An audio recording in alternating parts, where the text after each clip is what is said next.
अभी दोस्तों एक नए ट्रिप की शुरुआत हो चुकी है। और अभी मैं हूँ सोलन के आउटस्कर्ट्स पर। यहाँ पे चाय पीने के लिए रुके हैं।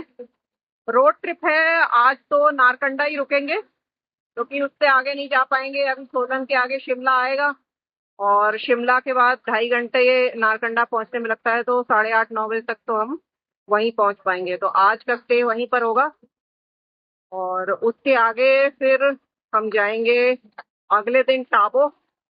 तो आप समझ ही गए होंगी, स्पीति वैली का ट्रिप है और ये बहुत सालों से मेरा चेरिश ट्रिप रहा है और अब इसको करने का मौका मिला है।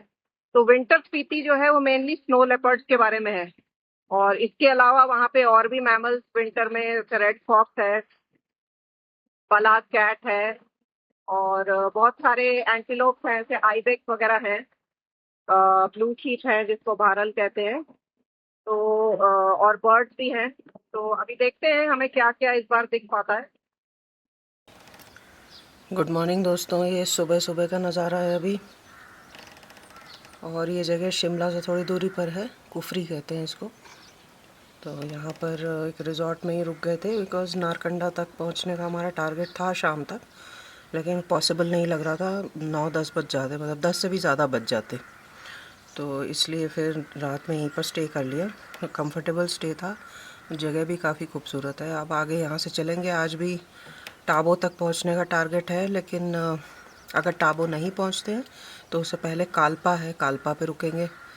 अब देखते हैं कि कहाँ तक पहुँचते हैं आज शाम तक। ये जो है जंगल क्रो है। नॉर्मल जो हमारे हाउस क्रो होते हैं उस तरह का नहीं है ये। जंगल क्रो होगा या लार्ज बिल क्रो भी हो सकता है। और कुछ मुंह में उसने खाने का दबाया हुआ था। वो तो रोटी का टुकड़ा ही था जहाँ तक मुझे लगा। बाकी हाई एल्टीट्यूड पे रेवेंस भी मिलते हैं और क्रो की फैमिली के ही और भी पक्षी होते हैं जिनको चफ कहते हैं। तो चफ में येलो बिल्ड चफ, वो हमने लद्दाख में भी देखा था, और रेड बिल्ड चफ भी मिलता है। दोस्तों रात में कुफरी में रुके थे हम। नारकंडा यहाँ से है करीब 1.5 घंटे का रास्ता। और ये पूरा जो एरिया है ये एप्पल बिज़नेस के लिए बहुत फेमस है। और एप्पल ऑर्चर्ड्स यहाँ पर हैं बहुत सारे। और नारकंडा के पास स्पेशली एक जगह है जिसको कोटा बाग एप्पल ऑर्चर्ड्स कहते हैं। नारकंडा से सिर्फ 15 किलोमीटर की दूरी पर है। और उस जगह पर जो एप्पल का बिज़नेस है वो शुरू करवाया था जिन्होंने, उनका नाम सत्यानंद स्टोक्स था। और अभी उनकी तीसरी जनरेशन है जो उस बिज़नेस को मैनेज कर रही है। और हिमाचल का पूरा एप्पल का बिज़नेस लगभग 3,000 करोड़ रुपए का है। तो आप सोच सकते हैं कितना प्रॉफिटेबल बिज़नेस है ये। और साथ साथ अब चेरीज़ का बिज़नेस भी स्टार्ट हो गया है हिमाचल में, क्योंकि एप्पल्स में काफ़ी चीज़ों का ध्यान रखना पड़ता है। जो एप्पल फार्मिंग करते हैं, पहली बात तो मौसम का बहुत असर पड़ता है। जाड़ों में स्नोफॉल वगैरह होती है, कम ज़्यादा हो गई तो नुकसान हो जाता है। और दूसरा कीड़ों का बहुत ज़्यादा ध्यान रखना पड़ता है। तो अब चेरीज़ की फार्मिंग भी करनी शुरू कर दी है उन्हीं लोगों ने। चल चुके हैं अभी कुफरी से। और आज का टारगेट यही है कि कालपा या उससे आगे जो भी, जहाँ पर भी शाम हो जाएगी, 6-7 बज जाएंगे, वहाँ पर रुक जाएंगे। तो कालपा जो है एक छोटा सा गांव है। हम जिस जगह पर हैं इस समय, ये किन्नौर वैली है। हम जा रहे हैं स्पीति वैली, उसको क्रॉस करने के लिए, मतलब क्रॉस कर किन्नौर वैली को क्रॉस करके स्पीति वैली हम पहुंचेंगे। तो जो किन्नौर वैली का जो डिस्ट्रिक्ट हेडक्वार्टर है मेन, वो है रिकांगपिओ। और रिकांगपिओ के जस्ट ऊपर कालपा है जो कि एक छोटा सा गांव है। और ये पूरा सतलज रिवर का वैली है। सतलज सतलज नदी के साथ साथ ही हम चल रहे हैं। और जैसे कि मैंने आपको बताया कि सेब की खेती मेन यहाँ पर होती है। और उसके अलावा कालपा जो है वो किन्नौर कैलाश रेंज का बेस कैंप भी है। मतलब जो ट्रैकिंग वगैरह होती है यहाँ से, माउंटेनियरिंग वाले जो जाते हैं किन्नौर कैलाश ट्रैक करने के लिए, शिवलिंग पीक यहाँ से दिखता है जो कि करीब 20,000 फीट की ऊंचाई पर है। और यहाँ पर मेनली जो रिलीजन फॉलो करते हैं लोग, हिंदुइज्म है और उसके अलावा टिबेटन बुद्धिज्म है। काल्पा की और भी कुछ नोटेबल फीचर्स हैं, जैसे कि यहाँ पर एक चंडिका देवी का मंदिर है, रेकोंगपिओ से थोड़ी दूरी पर ही है। वहाँ पर सोने की मूर्ति है चंडिका देवी की। और सेब के अलावा चिलगोजे की भी खेती होती है यहाँ पे। और जो लोकल अल्कोहल बनाते हैं वो यहीं के बने, यहीं पे ग्रो किए हुए सेब, अंगूर और नाशपाती, बार्ली, इन सब से बनता है। काल्पा से दोस्तों शिवलिंग रॉक भी दिखता है कैलाश माउंटेन पर। और ये कहते हैं कि ये दिन में कई बार रंग बदलता है, अलग अलग पॉइंट्स पे सन के पोजीशन के अकॉर्डिंग उसके अलग अलग कलर्स दिखते हैं। ये भी काल्पा से देखा जा सकता है। अच्छा, दूसरी बात ये है कि जो स्पीति वैली का जो अप्रोच है वो दो डायरेक्शन से है। हम जो अप्रोच ले रहे हैं शिमला के थ्रू, ये पूरा साल खुला रहता है, सतलज नदी के साथ साथ चलता है और उसके बाद ये नॉर्थ को मुड़ जाता है, स्पीति नदी के अलोंग फिर चलना पड़ता है और फाइनली आप स्पीति वैली पहुंच जाते हैं, जिसका मेन जो टाउन है वो काजा है। हमारा भी टारगेट वही है, काजा पहुंचेंगे। फिर काजा से थोड़ी दूरी पर वो गांव है किब्बर, जहाँ पर किब्बर वाइल्ड लाइफ सेंचुरी है, जहाँ पर विंटर में स्नो लेपर्ड वगैरह की साइटिंग बढ़िया होती है। तो ये एक अप्रोच है। दूसरा जो अप्रोच है वो मनाली साइड से है। वहां पर विंटर में बर्फ गिरने की वजह से वो रास्ता बंद हो जाता है। मनाली के थ्रू आप जाते हैं रोहतांग होते हुए, उसके बाद फिर आप बाटाल जाते हैं और कुंजुम पास होते हुए आप काजा पहुंचते हैं। और ये जो रास्ता है ये चंद्रा नदी के अकॉर्डिंग अलोंग चलती है। तो जो विंटर में स्नोफॉल की वजह से ये रास्ता बंद हो जाता है। शिमला वाला जो रास्ता है वो पूरे साल ओपन रहता है। अच्छा, इसके अलावा काल्पा को जो है पहले ब्रिटिश रूल के टाइम पे चीनी विलेज भी बोला जाता था। और जो सबसे पहले वोटर हैं, मतलब भारत में जिन्होंने सबसे पहले वोट दिया था, वो व्यक्ति भी काल्पा के ही रहने वाले हैं। उनका नाम श्याम सुंदर नेगी है, जहाँ तक मुझे याद आ रहा है। काल्पा से आगे चलने पर जो एक छोटा सा गांव आता है पू, जो कि आर्मी का भी एक स्टेशन है वहाँ पर।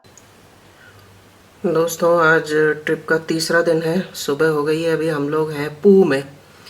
पू जो है काल्पा से आगे है और नाको से पहले एक गांव है छोटा सा, और आर्मी का भी बेस है। तो यहाँ पर रात में 8 साढ़े 8 तक ही ड्राइव करते हैं और उसके बाद फिर रुक जाते हैं। और ये विंडो से व्यू दिख रहा है जहाँ पर रुके हैं। ये पहाड़ का व्यू है बर्फ़ के साथ, अभी तो बहुत बर्फ़ मिलेगी आगे। और ये नदी का व्यू है। आज टारगेट है कि आज किब्बर पहुंच जाना चाहिए हमें शाम तक, और पहुंच ही जाएंगे मोस्ट लाइकली जहां तक लगता है। इसके बाद नेक्स्ट है टाबो, और टाबो के बाद सीधा काजा पहुंचेंगे, जहां पर लास्ट फिलिंग स्टेशन है। तो जो भी आपको गैस वगैरह भरवानी है वो आपको काजा में ही भरवा लेना होता है। और उसके बाद फिर किब्बर गाँव जो है, जो कि स्पेसिफिकली स्नो लेपर्ड्स के लिए मशहूर है। इस समय हिमाचल में 82 या 83 स्नो लेपर्ड्स हैं लास्ट काउंटिंग के बाद। स्नो लेपर्ड की सेंसस अपने आप ही करना एक बहुत बड़ी बात है, बहुत मुश्किल काम है। वो यहाँ पर किया गया है हिमाचल में, और अभी मिला है कि 83 स्नो लेपर्ड्स हो गए हैं यहाँ पे। इसके अलावा लद्दाख में भी हैं स्नो लेपर्ड्स, अरुणाचल प्रदेश में भी हैं, उत्तराखंड के भी हायर रीचेस में हैं।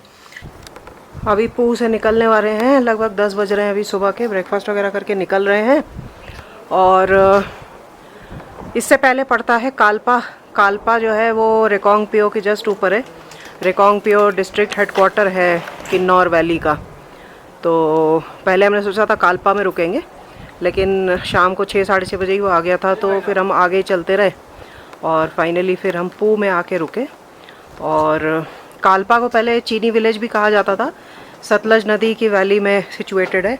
यहाँ पर भी एक नदी है, मैं दिखाती हूँ आपको, लेकिन सतलज नहीं होगी ये।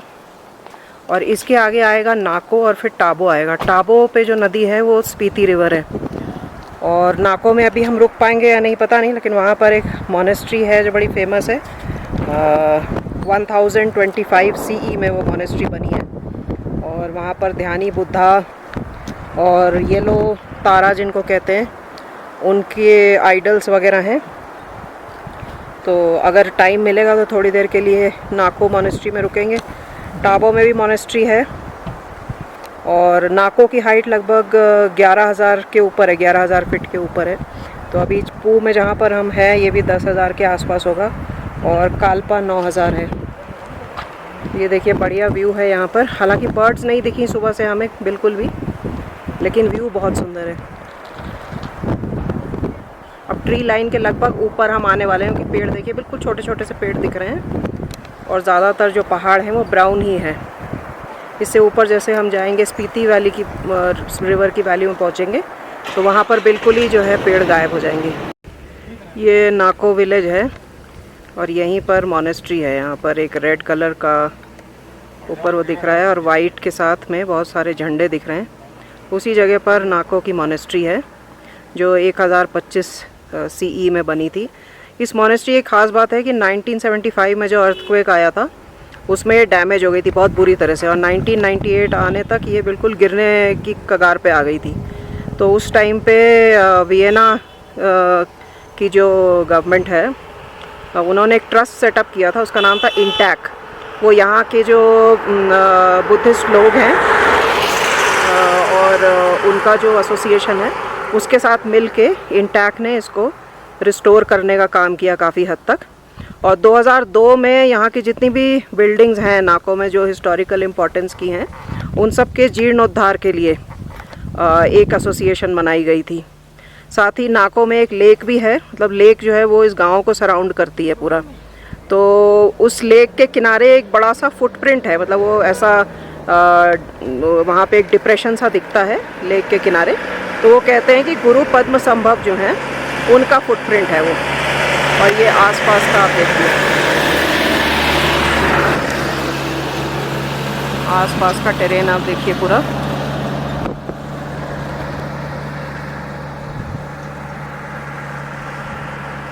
दोस्तों नाको विलेज के पीछे जो पहाड़ दिख रहे हैं वो उसको कहते हैं रियो पुरग्याल, और ये हिमाचल प्रदेश का सबसे ऊंचा पहाड़ है। लगभग 22,362 फीट इसकी हाइट है। और नाको में भी बाकी सब जगह की तरह जो एग्रीकल्चर मतलब जो चीज़ें उगाई जाती हैं उसमें बार्ली है, सेब है, और उसके अलावा यहाँ पे एप्रिकॉट खुमानी भी उगाया जाता है, और टूरिज्म से भी इनका काम चलता है। नाको की जो मोनेस्ट्री अभी आपने देखी इसमें 4 बड़े बड़े हॉल्स हैं, और इसको कहते हैं ड्यूखोंग। ड्यूखोंग जो है इसका मतलब ये है कि ये ट्रांसलेटर एक थे जिन्होंने, उनका नाम था रिंचन जैंगपो। इन्होंने बुद्धिस्ट स्क्रिप्चर्स को जो है संस्कृत से टिबेटन लैंग्वेज में ट्रांसलेट किया था। तो उनके ऑनर में इसका जो सबसे बड़ा हॉल है उसका नाम रखा गया है। और मेनली यहाँ पर जो आप देखेंगे बुद्धिज्म के जो भी जैसे इमेजेस बनाए जाते हैं, पेंटिंग्स वगैरह बनाए जाते हैं, वो वज्रयाना बुद्धिज्म के हैं। और मोनेस्ट्री के पूर्वी तरफ जो है एक हॉल है जिसके अंदर येलो तारा की इमेज भी है। तो ये कुछ चीज़ें हैं जो इस मोनेस्ट्री से रिलेटेड हैं। उसके अलावा यहाँ पर एक मंदिर भी है, मतलब इसको श्राइन बोलते हैं, और ये डेडिकेटेड है एक लोकल डेटी को, जो कि जैसे पहाड़ों में या गाँवों में आपने देखा होगा जंगलों में कि वहाँ का एक लोकल देवता होता है। वो कई बार मतलब ऐसी कोई आत्मा होती है जिसको देवता समझा जाता है, तो उस आत्मा का नाम पुरग्याल है। तो पुरग्याल के ऑनर में यहाँ पर एक श्राइन बनाया गया हुआ है। और उसके अलावा जो ये मोनेस्ट्री है इसके अंदर 5 ध्यानी बुद्धास के इमेजेस हैं जो कि मिट्टी से बनाए गए हैं। तो नाको मोनेस्ट्री कुल मिलाकर काफ़ी इम्पॉर्टेंट है इन सारे फैक्टर्स की वजह से। और यहाँ पर देखने के लिए इसके अलावा एक लेक भी है जिसके बारे में मैंने आपको बताया। चैंगो गोम्पा भी है एक, जो कि करीब 500 साल पुराना वहाँ पर एक प्रेयर व्हील है। जो वो प्रेयर व्हील 11 फीट डायमीटर का है और याक स्किन का बना हुआ है। अभी हम जहाँ से गुजर रहे हैं दोस्तों ये टाबो है। टाबो में रुकेंगे नहीं, हम आगे ही चल रहे हैं सीधा काजा की तरफ। और ताबो भी एक छोटा सा शहर है लाहौल स्पीति डिस्ट्रिक्ट में, और स्पीति नदी के बैंक्स पे बसा हुआ है। और इसमें ये 1000 साल पुराना एक बुद्धिस्ट मोनेस्ट्री है। मैंने पहले भी आपको बताया था कि इसका इम्पोर्टेंस इसी वजह से है। दोनों नाको और टाबो दोनों इम्पोर्टेंट बुद्धिस्ट मोनेस्ट्री की वजह से हैं।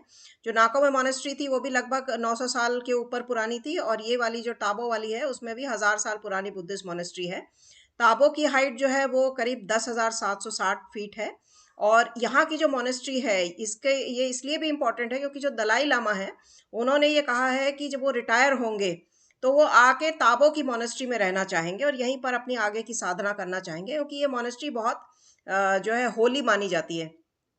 उसके बाद दलाई लामा ने यहाँ पर पहले भी मतलब 1996 में एक कालचक्र इनिशिएशन कराया था। कालचक्र मतलब जैसे हमारे हिंदुइज्म में होता है कि आप किसी गुरु से दीक्षा लेते हैं, उस तरह बुद्धिस्ट में भी दीक्षा होती है। तो ये जो इनिशिएशन है ये दीक्षा ही होता है। तो कालचक्र का एक ऐसे दीक्षा सेरेमनी हुई थी ताबो में 1996 में, और उस टाइम पे दलाई लामा ही आए थे उस जो ये फंक्शन था उसमें। और 96 में मतलब इसके पूरे जो है मिलेनियम कंप्लीट हुआ था इस मोनेस्ट्री का। तो इस मोनेस्ट्री के अंदर भी बहुत सारे मिट्टी के स्टैचूज बने हुए हैं और दीवारों पर पेंटिंग्स भी बनी हुई हैं। और ताबो की दूसरी जो इम्पोर्टेंट चीज़ है वो है यहाँ पे जो गुफाएं हैं। तो तो जहाँ पे मोनेस्ट्री बनी हुई है उसके ऊपर वाले पहाड़ पे बहुत सारी गुफाएं बनी हुई है। एग्जैक्ट उसका क्या पर्पस था इन गुफाओं को बनाने का ये तो किसी को नहीं पता, ये बनी हुई थी पहले से ही।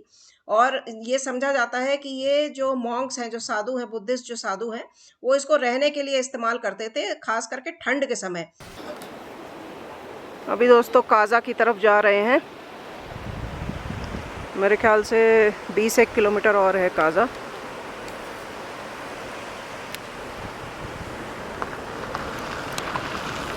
और यहाँ पर देखिए एक ब्रिज है, एक बार में एक ही व्यक्ति इसको क्रॉस कर सकता है। पत्थरों के फॉर्मेशन है, सेम ऐसे ही हमने लद्दाख में भी देखे थे। ऊपर बर्फ़ है और नीचे जो नदी बह रही है इसका नाम है स्पीति रिवर।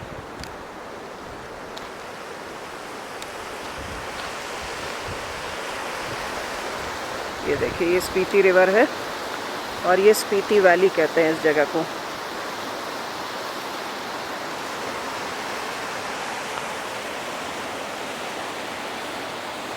दोस्तों अभी काजा पहुंच गए हैं और इसके बाद ही किब्बर यहाँ से करीब 18 या 20 किलोमीटर की दूरी पे है। लास्ट जो स्पीति वैली का पेट्रोल पंप है वो यहीं काजा में ही है और हाईएस्ट रिटेल आउटलेट भी यही है। और काजा है करीब करीब आपका 12,980 फीट पे, मतलब 13,000 के आसपास ही है।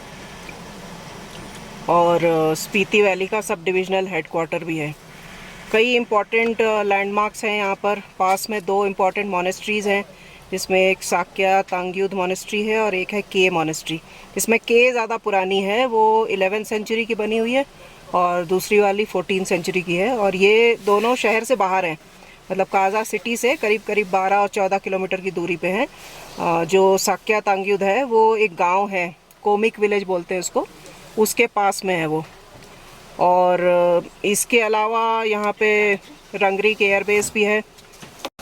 वो रंगरीक एयरबेस जो है वो यहाँ से करीब 8 किलोमीटर की दूरी पर है। जहाँ तक मुझे लगता है आर्मी का ही एयरबेस है या हो सकता है एयरफोर्स का हो, मुझे याद नहीं है। और काजा की 2 अप्रोचेज़ हैं। एक तो आपका जो शिमला साइड से है, जिसको किन्नौर वैली बोलते हैं, ये पूरा साल खुला रहता है। तो सतलज नदी के साथ साथ चलते हुए आप आते हो और उसके बाद उत्तर की तरफ आप मुड़ जाते हो, फिर स्पीति नदी के किनारे किनारे आप काजा पहुंच जाते हो। स्पीति के किनारे ही बसा हुआ है ये शहर। और दूसरा जो इसका एक्सेस है वो है आपका लाहौल वैली से। उसके लिए आपको रोहतांग पास पहले क्रॉस करना पड़ता है और उसके बाद कुंजुम पास क्रॉस करना पड़ता है। और ये दोनों ही जो है विंटर में क्लोज़ हो जाया करते हैं।